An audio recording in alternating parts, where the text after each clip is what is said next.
The pieces I wrote all have texts by Guillaume Apollinaire. I chose Apollinaire because he fought in that war and he had first-hand experience in it.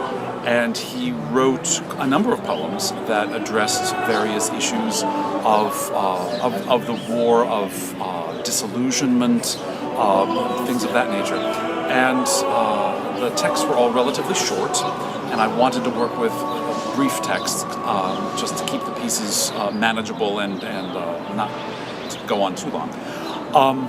So I found these three that I think address the issue of people being somewhat naive about the beginning of the war, especially the first piece in the set.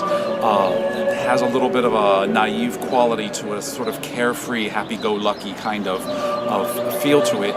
And I think there were a lot of people at the beginning of the First World War who thought that it was going to be over in a very short period of time, and they entered into it in an almost frivolous kind of way, not taking things seriously. And then they found out the horrible truth, and it dragged on for a long time.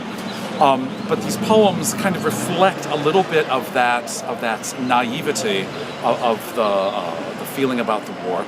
And then sometimes within these poems, the whole tone changes, and we hear this light-hearted kind of feel, and then all of a sudden there's a dark image that Apollinaire gives us that sort of awakens us to the reality of what really happened.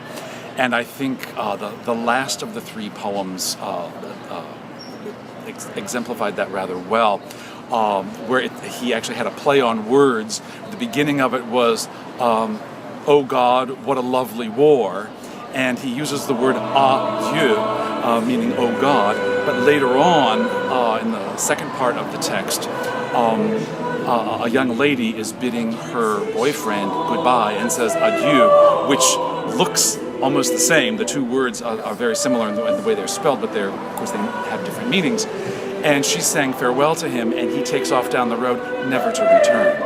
And so there's a very strong contrast just within that one poem of beginning with a very lighthearted feeling and ending with a very tragic feeling. And that was the sort of thing I wanted to capture in these choral settings, was that reality as opposed to the lighter kind of feeling about the war.